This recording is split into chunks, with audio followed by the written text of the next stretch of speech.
Welcome to Star Talk. I'm Ken Eccles, and we're happy to have you with us on the program tonight. We'd love to hear from you. We have a phone line for you, and the phone line has a phone number. And there's phone number right over there that you can call. Also, you'll see over there the email address, which is keneckleslive@gmail.com. So we'd like to hear from you either way, by phone or by email during the program tonight. If you have something you'd like to share. I've spent some time today talking with artificial intelligence, and I'll tell you what we talked about in a few minutes. Hello, caller. You're on the air. Go ahead, please. Well, good evening, Mr. Ken. Good evening. How are you? How are you tonight? I'm doing well. Could you speak up just a touch? Oh, okay. All right, that's better. That's much better. Okay, I'm sorry. I had to walk in the other room. Somebody's TV's a little too loud tonight. Okay. So somebody, one of your people is watching No, TV? I don't let them stay here and watch TV. Well, whose TV is loud then? Little brother, so I'm just going to let him have his way for a little while. Oh, brother. Okay, yeah, I understand now. All right. Well, you're in another room now, so let's move on. Yeah, talking to my Filipino woman last night. Mm-hmm. We had a great conversation. She wanted to know how my day was going. I said, great, after she called. Oh, well, that was a good thing to say, I guess. Well, I keep it real with her. Well, that's the way to keep it real.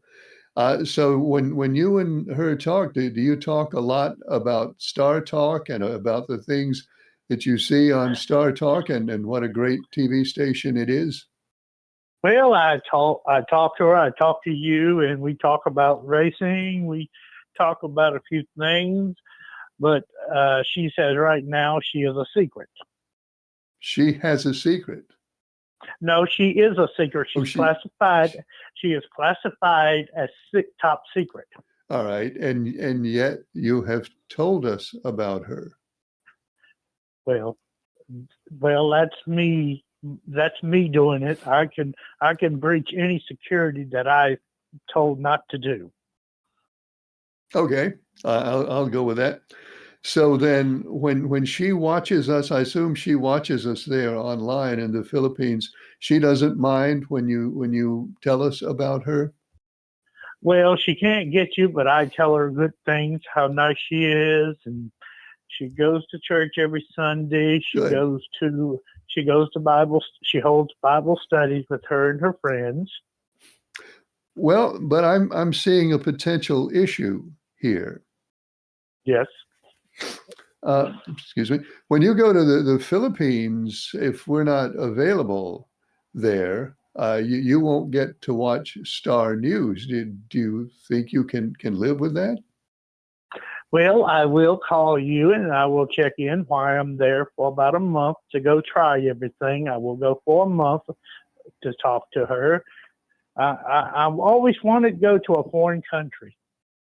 Oh, you've never been to a foreign country? I'm banned from China. I'm banned from, well, mostly Japan. Mostly Japan? So are there some little places you can go in Japan? Probably if they don't know I'm coming. All right. So you can't go to China. You can't go to most of Japan.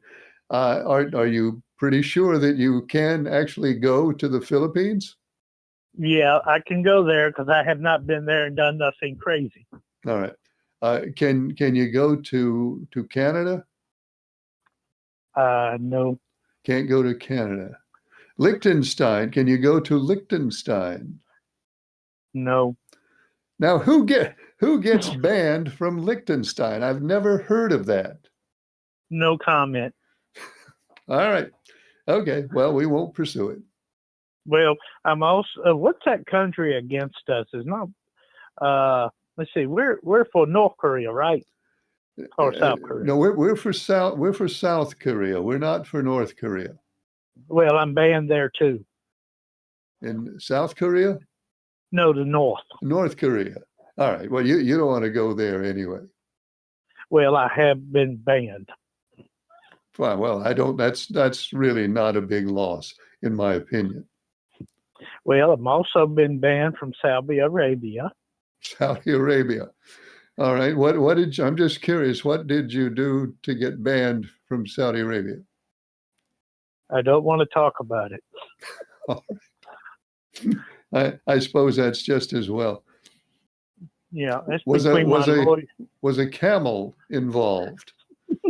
No, it was a rich woman. All right, that's enough. We'll stop it right there. Yeah, I should have seen that coming when But most likely, I have really ruined myself from going to some country. But I'm good. To date, though, you can go to the Philippines. Oh, I can go to all the islands in the Philippines if I want to. The question is, here's the question.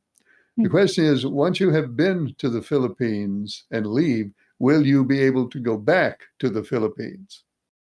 Well, I'm not going to do nothing crazy. I'm not going to do nothing stupid. I am just going to see her. All right. Well, that sounds like a good plan. Oh yeah, we're going to her village, which is near Mindanao. That's what she says. Well, I'll take her word for it. I will too. She sent me I wonder what a tricycle was in the Philippines. She sent me a video of it. Wouldn't it be the same as here? No, their tricycle is like a single drive vehicle with seats in the back. Oh, it's a powered vehicle. Yes, just look it up on Google. Oh, it's one of those taxi things. Yeah, something like a little taxi. I understand. All right. Well, that sounds good. I think I'll just take the buses. Okay, fine. Your choice. Oh yeah, it'd be a lot safer. Yeah, I can see that the tricycle thing, that there could be a certain amount of risk involved in that. Oh yeah, she took me. She took me live shopping with her going to the market when she went to market. Well, now I have one other thing I need to mention to you before we finish here, and it's about the second-class airfare to the Philippines. We had a staff member, one of our many staff members here at Star News, did some research on that. They were not able to find any second-class ticket to the Philippines for $249. It seems they're actually a little more expensive than that. Well, when I looked it up, it was that. Okay. Well, maybe you look in different places. Hey, I shop around. All right. Well, good luck with that. And when is it? July? Is that when you're going? No, I'll probably go at the end of December. Oh, end of December. Well, I'm going to retire in July. Oh, July is when you retire. Okay, that's what confused me. Okay, I understand.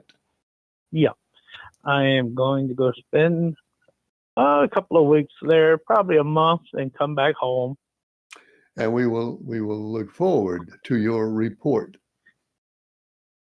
And if I don't come back, don't look for me. Okay. All right. We'll make a note of that too. And thanks for calling. Bye, sir. Good night.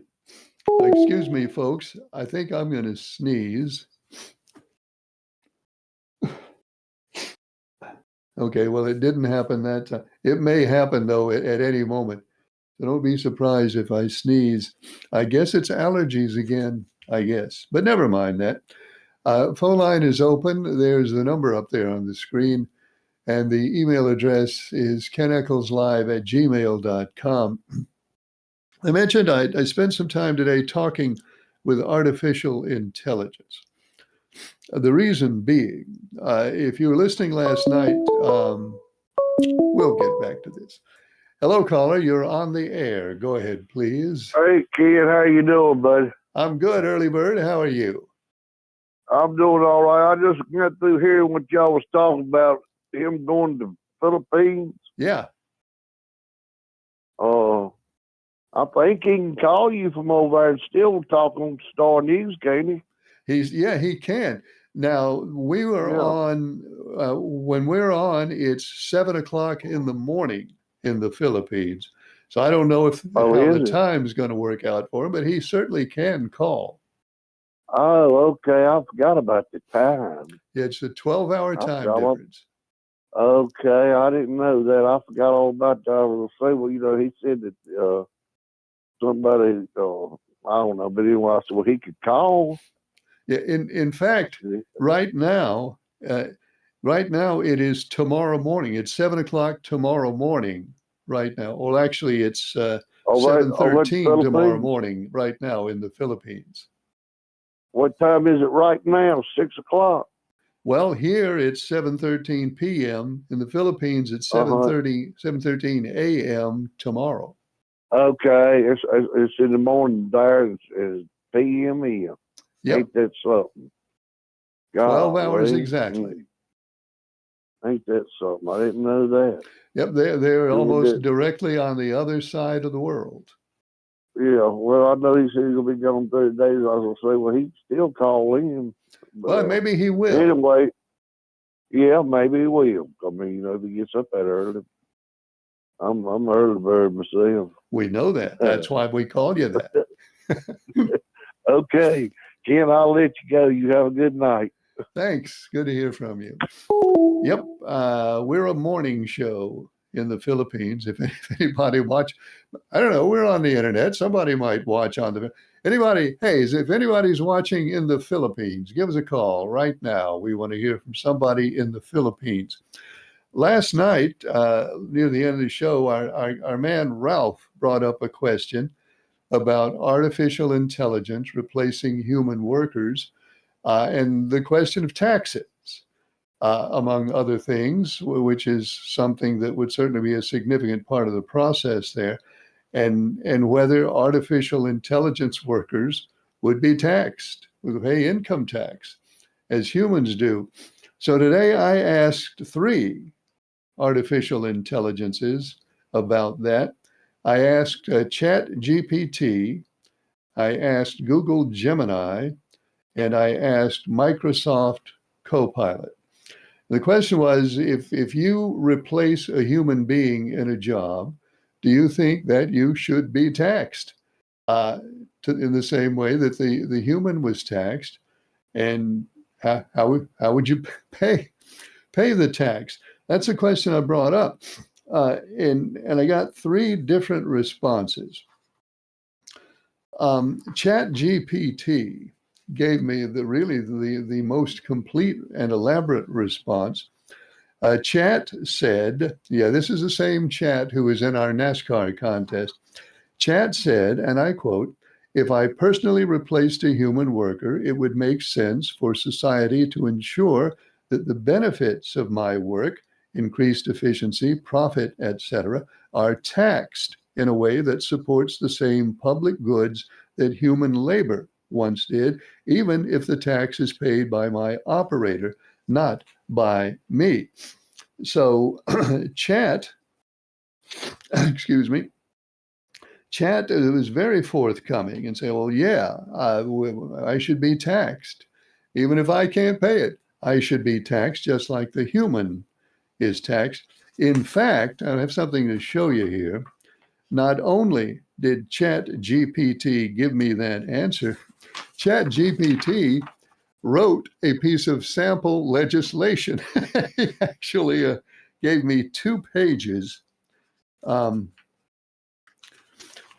2 pages of sample legislation. Chat said, in fact, here's a sample of a law that might be passed to oversee and to define exactly how I and other artificial intelligence might be taxed when we have taken over all the jobs for human. Well, he didn't say all the jobs. But he said when we are in the workplace, in place of some humans. So Chad had a lot to say, not only an answer, but legislation that could be introduced to control that aspect. Now, then I asked Microsoft Copilot, what he or she or what it thought about it. And it said, here's what Microsoft Copilot said. Said there is no consensus on whether an AI or robot that replaces a human should be taxed to the same degree, though the idea has been proposed by figures like Bill Gates. The debate involves complex economic and ethical questions. In other words, Microsoft dodged the question. Didn't really give me an answer one way or the other. Just gave me what really that sounds a whole lot like something a politician would say. So Microsoft dodged the question. Then I went to Google Gemini, and I asked Google Gemini the same question. And believe it or not, Gemini's answer was, well, what do you think? So Gemini, not only did Gemini didn't just dodge the question, Gemini didn't give me any answer at all. I said, well, what do you think? So that's the response I got from those three artificial intelligences to the question of whether they ought to be taxed if and when they replace human beings in the workplace. Now, I'm going to get back to ChatGPT's sample legislation. Chat not only wrote me this sample legislation, it told me how the tax ought to work. Chat says once artificial intelligence is working in many jobs, what needs to be done? Said Chat, what needs to be done is somebody needs to add up the total value of all the work that all the AI employees do in public jobs. And once that the total value of that work is determined, then a 7.5% tax ought to be paid, says Chat. 7.5% tax ought to be paid by the companies that unload human workers and replace them with artificial intelligence. Chat went on to say, I believe this would be a fair amount to tax the operators of businesses when they use artificial intelligence, and also said, in addition to that, it would serve as perhaps an incentive in some cases for companies to keep human workers rather than replacing them with artificial intelligence. Because if one of their goals is to increase profits and make more money, which it certainly would be one of their goals, if they have to pay a 7.5% tax on the value of work that AI does, then they might not be as quick to lay off humans and hire AI. So if we were going to pick a winner there, I think ChatGPT is the clear winner as far as its thoughtfulness and responsiveness to the question. So there you go, folks. That's what happened when I asked artificial intelligence. And thanks to Ralph for bringing up that question. Because obviously I hadn't thought to ask until Ralph brought it up. Phone line is open. There's the number right up there that you can call. You can also email us at keneckleslive@gmail.com. And we'd love to hear from you either way, by phone or by email. Excuse me. Those allergies. Let's see. This emailer says, Ken, glad to hear that Mr. Draper is okay. Maybe he will call back in sometime and get in the NASCAR contest again. And we'll get back to this email in just a second. Hello, caller. You're on the air. Go ahead, please. Hey, Ken, it's Mark Comedian. Hey, Mark. How are you? Okay, how you doing? I'm doing well, Mark. I hope you are. I'm still under the weather a little bit. Oh, I'm sorry. Yeah, supposed to be a student November 1st, ain't it? There is a stew November 1st. Do you remember where it is, or do you need me to remind you? That's The Boy Scouts. Sandy Ridge Fire Department. I'm sorry, excuse me. Yeah, Sandy Ridge Fire Department, a stew coming up on November 1st. And I'll find the other information here in just a second. It is $8 a quart, and you can call 336-871-2334 if you'd like to reserve a quart from the Sandy Ridge Volunteer Fire Department. And you might need to call and make sure they ain't sold out yet. I don't know if they're sold out yet or not. Oh, well, yeah, that by all means, before you hop in the car and drive to Sandy Ridge, check and make sure they've still got some stew. Yeah. Anyway, they're showing another negative ad about Sam Page again. Oh, yeah, I see those all the time. Yeah, it was a new one today. I don't know if you've seen that one before or not. There's talking about the investigations in the jail. Have you seen that one yet? I have not seen that one. I've seen the first one, and I've gotten the mailers. I haven't seen the new ad yet. But Mark, I expect we're going to be seeing those from now until March. Yeah, I told Charles I sent him a picture of the cards that I got in the mail, but that doesn't mean I'm trying to be negative against Sam Page or anything. Well, no, it's not a question of being negative against Sam Page. We're just talking about how political campaigns are running these days. We're not being negative against anybody. Yeah. Well, see, yeah, my mom, she's working at Checkers tonight. All right. Well, I hope she has a good shift. Yeah. When you gonna come to Checkers? Grill and Gosh, grocery. Mark, I don't know, but I'm going to get over there one of these days. I'll let you know ahead of time when I'm coming to Checkers. Okay, well, you let me know. I told you I'll get your meal for you. Come up there. I know, and I will let you know. I absolutely will. Okay. All right. Thanks, Ken. Thank you, Mark. Good to hear from you. I'll remind you again, as I mentioned last night, I have heard back from Sam Page about being on the show. We don't have it scheduled yet. In fact, I haven't had a chance to actually talk to him yet, but I will be talking to him in the next few days. And we'll let you know when Sam Page will be on the air with us. Hello, caller. You're on the air. Go ahead, please. Ken, I'm sorry I call you back, but I want to, since he called in and talked about that stew, Yeah. there's going to be a stew at Bachelor Hall, November the 15th. All right. Hang on, Early Bird. Let me get that written down. November 15th Okay. at Bachelor's November Hall. Is that the fire station? Bachelor, yes, at the fire department. And the number is 434 Okay.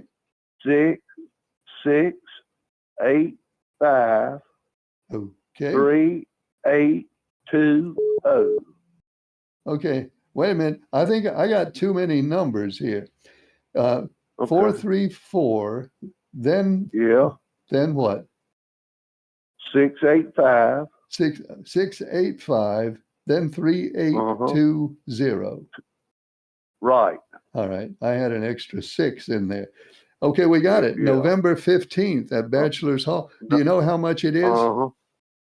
No, I don't know right offhand, but I'm sure you can call that number. They'll tell you how much it is for. Outstanding. Well, good. Good to know. It's not that real. It's not that real thick paste, Stewie. It's a little soupy, but it's very good. I mean, different taste, taste from different people. It's good stew. Not every stew is just alike.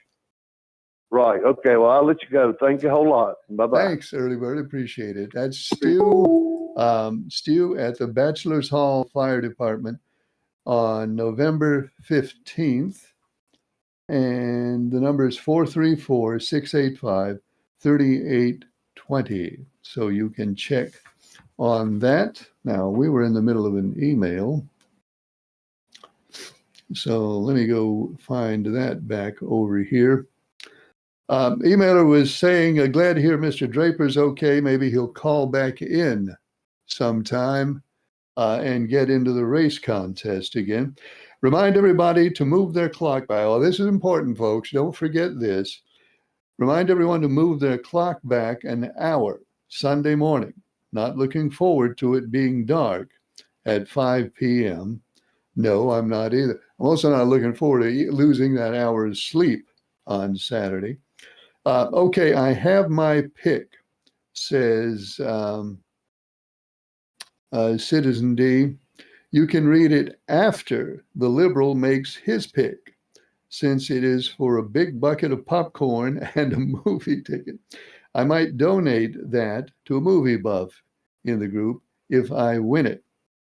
All right, so Citizen D has his pick here, but he does not want to announce it until the Liberal makes his pick. So now what if the Liberal calls up? What if Liberal calls up and says, okay, I have my pick, but I don't want you to announce it until I know what Citizen D's pick. We'll see how that works out. We may turn out not announcing either one of these on the air. So we'll see. Anyway, Citizen D has his pick, but it is not for public, not to be revealed to the public at this moment. Here is Mr. Draper. Speaking of, Mr. Draper here, Trump went to Asia and brought the goods home with him. He has made so much and so many good signed deals that he's accomplished the tariffs purpose. He has put China on hold, on the back burner, on simmer. He is the best POTUS this USA has ever seen, and that's a fact. Have a good weekend. Okay, thank you, Mr. Draper. And there is proof of life of Mr. Draper, for those of you who were wondering about it. Hello, caller. You're on the air. Go ahead, please. Good evening, Ken. This is Briscoe from Huntsville. Hey, Briscoe. How are you? On the upcoming election, Yeah. I'm going to do something weird, and I'm going to encourage your viewers to do the same thing, What? just as a protest. What is it? I'm not in favor of Mr. Whoever he is. You're talking about the state Sam Page is running against. Sam Page and Phil Berger. Yeah, Phil Berger. I'm not in favor of Phil Berger or Satchel Page, either one. So if there's a place for a write-in vote in the election, I'm going to write in Ken Eccles. Oh, no. Just, Okay. just Well, to, there will be a place for a write-in vote, Briscoe. You can do that, but you can probably make a better choice than the one you're planning, though. well, there's nobody else running, so I'm going to write in your name and encourage your viewers and listeners to do the same thing, just to make a point. Well, Briscoe, I appreciate the fact that you would consider my name for that. I certainly don't expect to get very many votes, but anybody who would do that, I do appreciate it. Well, thank you very much for taking my call. Good evening. Well, thank you, Briscoe. Appreciate your call, and I appreciate your vote for state senate. I do. Phone line is open at the number that you see on your screen. The email address is keneckleslive@gmail.com. This one says, Ken, I am so happy. Wait a minute. Ken, I'm so happy to hear from Mr. Draper. I've certainly missed hearing from Mr. Draper on the show, and I'm glad that he has at least sent us an email so that we know he is still out there. And I will also add that I think he is mostly correct, says the emailer, about President Trump. So thanks, Mr. Draper, for letting us know that you are okay. Yep, he's okay. Ken, last night somebody asked you if if Congress gets paid during the showdown. Actually, it's shut down, but maybe showdown is a suitable term for it too. Ask you if Congress gets paid during the showdown, and you said that Congress does get paid. Are you sure about that? Because I saw on the news today about a congressman from somewhere who is not getting paid. So maybe you should double check your information. Yes, Congress does get paid during the shutdown. So that is a fact. Congress gets paid. Congressional salaries do not come from congressional appropriations. In other words, they don't have to appropriate money to pay themselves. Congressional salaries come from a different sort of appropriation, a permanent appropriation that is always there and does not have to be reenacted and is there even when the government is shut down. So yeah, Congress does get paid.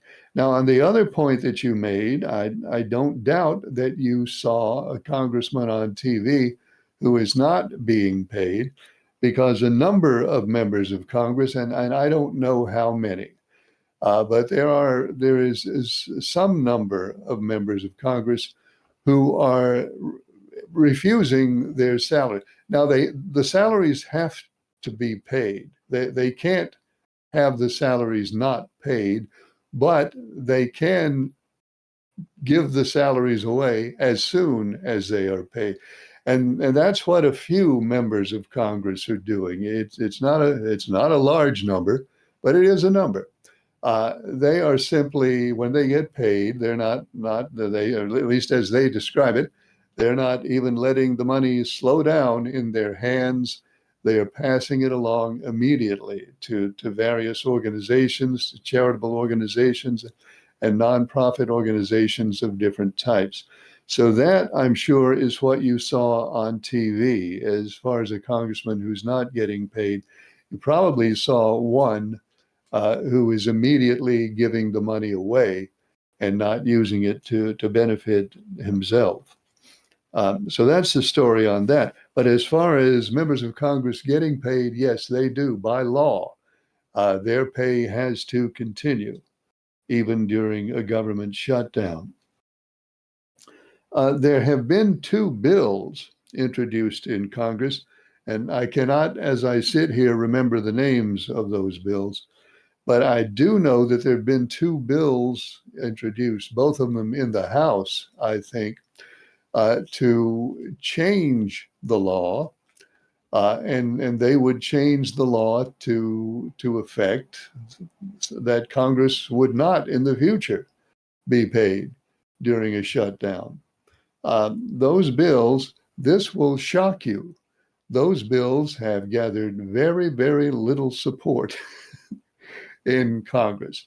They are supported by the people who introduced them and pretty much nobody else. Hello, caller. You're on the air. Go ahead, please. Good evening, Ken. Hello. Sorry to belabor a point, but I have to. Okay. Let's make a long story short. All right. The members of Congress are therefore, in effect, federal workers, correct? Yeah, they are. Okay. They are federal workers who are getting paid during the shutdown, correct? They are. Yes. All right. They are also the ones who made the law saying they get paid during the shutdown, correct? That's a little bit fuzzy. Let's come back to that one. Go ahead with what else you have to say. Oh no, that's where I was heading. That is, at the end of the day, the people who made the law saying that branch of those federal workers get paid is in fact the ones who are saying You see where I'm going with that? I do, and let me point out how it is a little bit fuzzy, and you Okay. can interpret this in different ways. The Constitution provides Okay. the Constitution has something to say about certain federal employees, in particular Supreme Court justices, and federal judges, and to a certain extent, members of Congress. The Constitution says that these people will be paid salaries for as long as they are in service to the federal government. Now, that's what it says. Now, What's the Congress. question? Well, Sorry. let me finish this first, and then we'll get your question. Congress, right. though, does have the ability, if it is inclined to do so, Congress has the ability to establish a law that would say that even though the Constitution requires that money to be distributed, Congress could pass a law that requires itself to forfeit that money, as some members are doing during a shutdown. So that's what makes it a little bit fuzzy. Simply, it makes it fuzzy because the door is left open for them to make a different law if they choose to. Yeah, they can make the sacrifice if they choose to make it. But at the end of the day, we again have the fox guarding the hen house, correct? Yeah, and then the fox does not have that good a track record at the hen house. So, folks, to make it real simple, the guys who are getting paid during the shutdown are federal employees, but they're the ones who made the law saying they get paid during a federal shutdown. Well, no, they're the ones who did not make the law that says they won't get paid. You see, now you want to take it a step farther, saying, look, they have an open door. You got to give them that grace. And I'm not willing to give them the grace. Yeah, well, why would you? Really? Why would you? Now, let me also say this. Hang on. Okay. Let me also say this. There's also a law that says Congress cannot do anything that changes its salary in any way during a current term of Congress. So Congress can also argue that, we wouldn't be able to make that law that stops us from being paid because it would be changing our salaries while Congress is in session, and we couldn't do that. We could only make the law for future Congresses, they could argue. Is it that special? I don't, what are you going to do when the dealer has a marked deck and they stacked it on top of that? I mean, come on. Yeah. Well, what I would do is pick a different dealer, but we never seem to do that. Touche. Okay, Ken. But people, long story short, plain and simple, the guys that made the rules that say they're getting paid made sure that they're still getting paid during the shutdown while everybody else isn't. Well, that's what it comes out to. Thank you, Ken. Have a good evening. Thanks for calling. Yeah. I need to look up, and I wish I'd done it already. I need to look up the names of the members of Congress who are giving away their salary as soon as it comes to them. And I will look that up. Well, I can't do it now. I'll look it up and I'll tell you who they are next week, if the government is still shut down next week. And it looks like it will be. Oh, somebody wanted to know what was the longest shutdown that we've had, longest federal government shutdown in our history. I know the longest in this century. Well, no, not this century. I keep forgetting. It's not the 20th century. The longest in the 20th century, and longer than 21st century. You know what? I'm going to start. I've messed this up so bad. I'm just going to start over. Oh, and somebody was wondering, what is the longest government shutdown that we've ever had? I looked that up, and the longest since the beginning of the 20th century, which includes both the 20th and the 21st century, is 35 days. And that was during the first Trump administration. And it ran from a point in December, from about the middle of December of 2018 to around the middle of January in 2019. And the point of contention in that shutdown was funding to build a border wall. There was, as you might remember, a good deal of back and forth and argument in Congress over funding to build the border wall.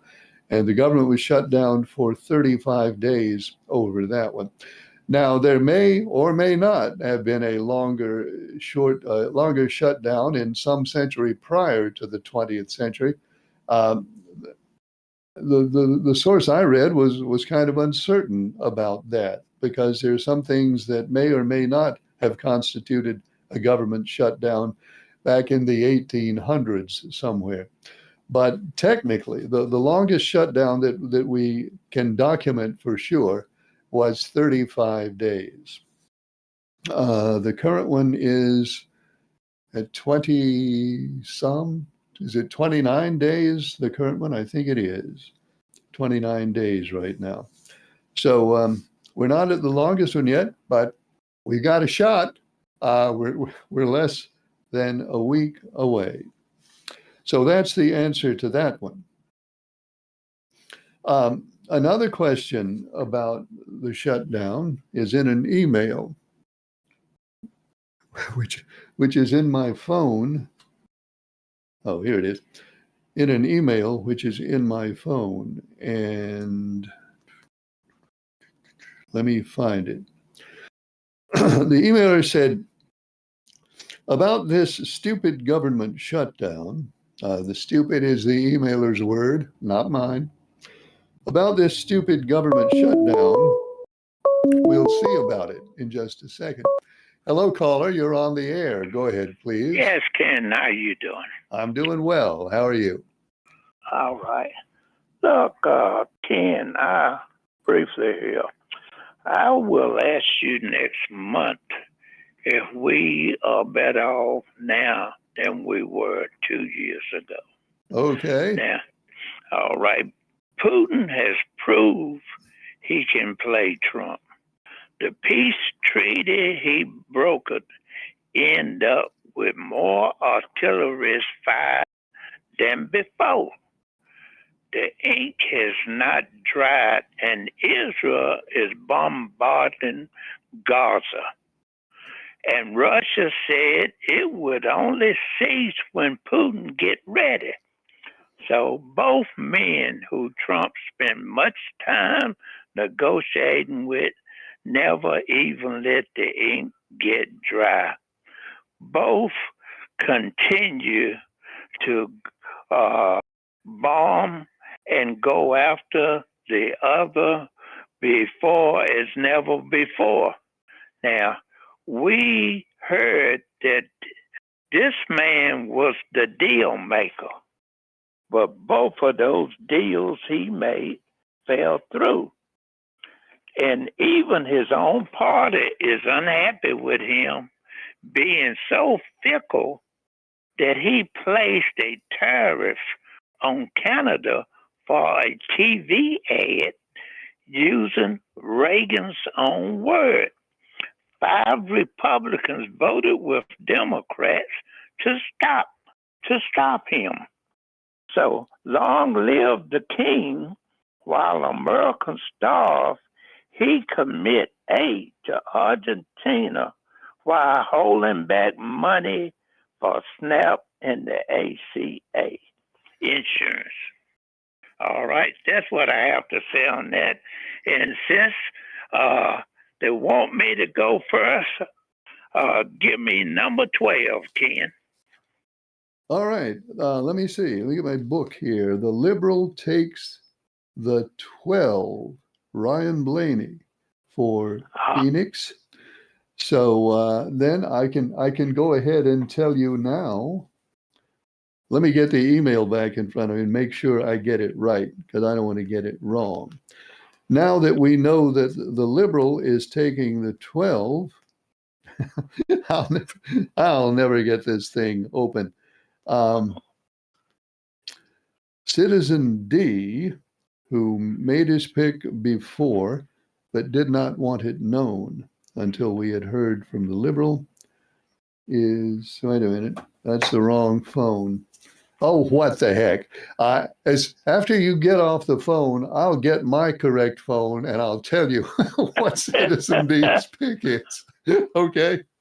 All right, Ken. I'll be listening. Bye. Thanks. See, my one phone got buried under some paper over here. There it is. Now I've found it. Let's get back to Citizen D's email. And I can tell you, okay, I have my pick. You can read it after the Liberal makes his pick. I am going with Gibbs Racing, but not Denny or Briscoe. I will go with Christopher Bell. Citizen D takes the 20. Christopher Bell for Phoenix. So there it is. And thank you very much. Now, as far as that other email about the government shutdown, my question about the government shutdown is stupid government shutdown law. Okay, we read that part. My question about the government shutdown is, even if the government is shut down, is not the government still getting its revenue? Does the government not still have all the tax money and everything else flowing in during the shutdown? So if they still have all that income coming in, why is there such a rigmarole? I guess that's how you spell rigmarole. Why is there such a rigmarole over how much they spend? Could you answer me that? Well, as far as why there is rigmarole, it's because it's Washington, D.C., and politicians are involved. And of course, rigmarole is their profession. So there's always going to be rigmarole, no matter what. But the other question about does not the government still have all its revenue coming in while the government is shut down? Actually, it does not.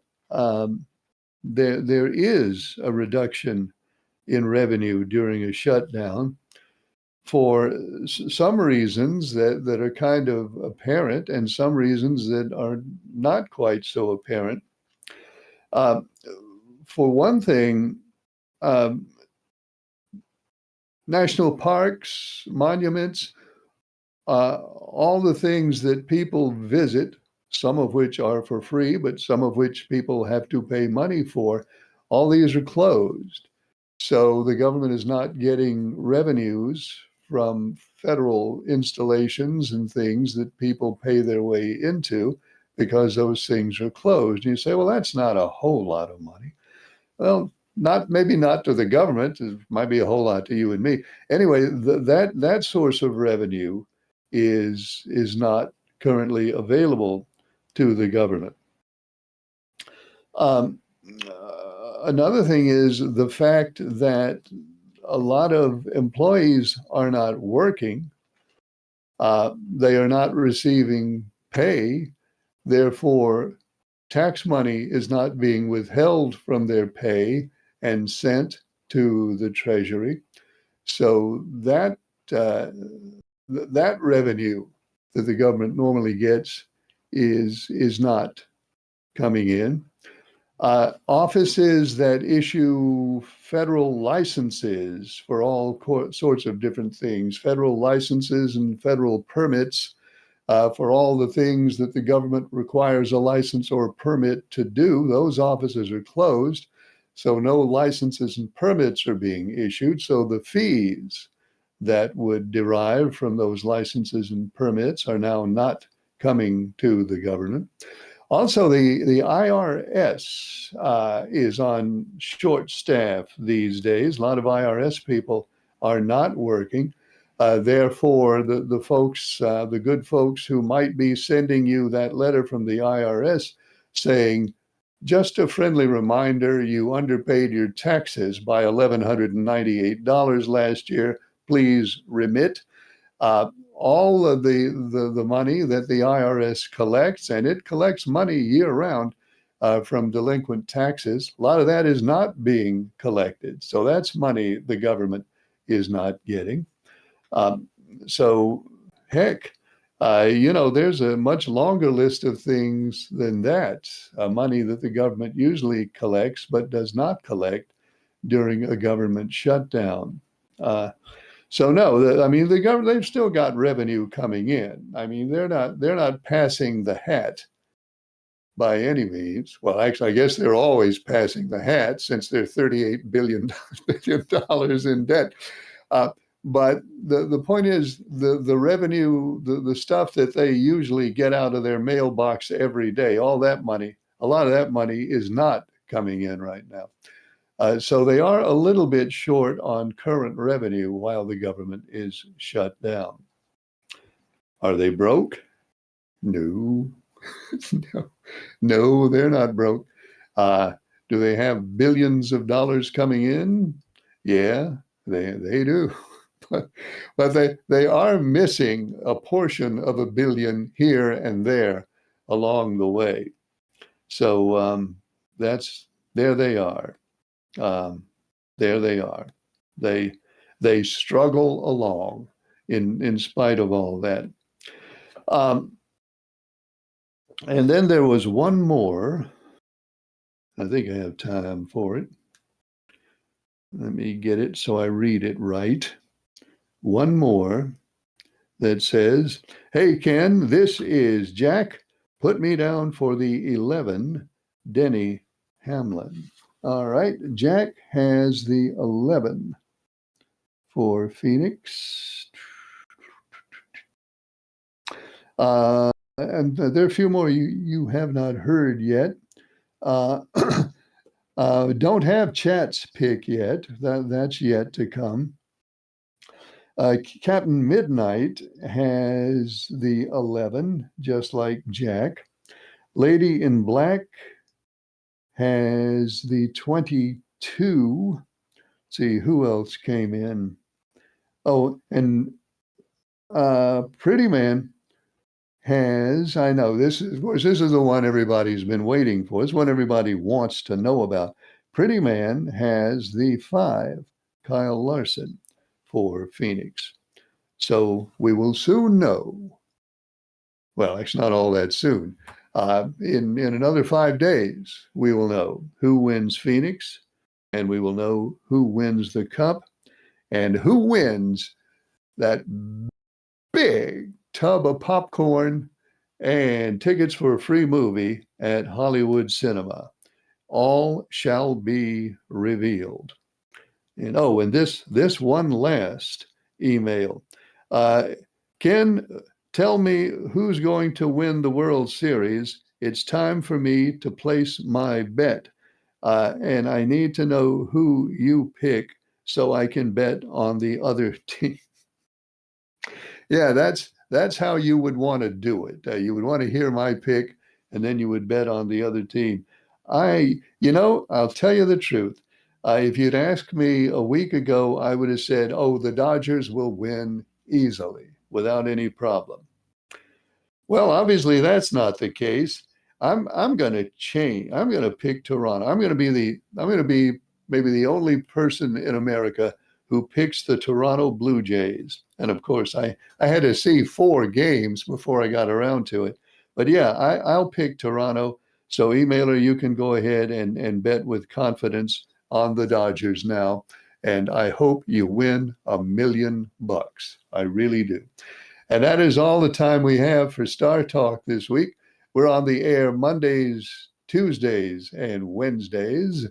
I hope you'll join us next time. Thanks for watching. I'm Ken Echols.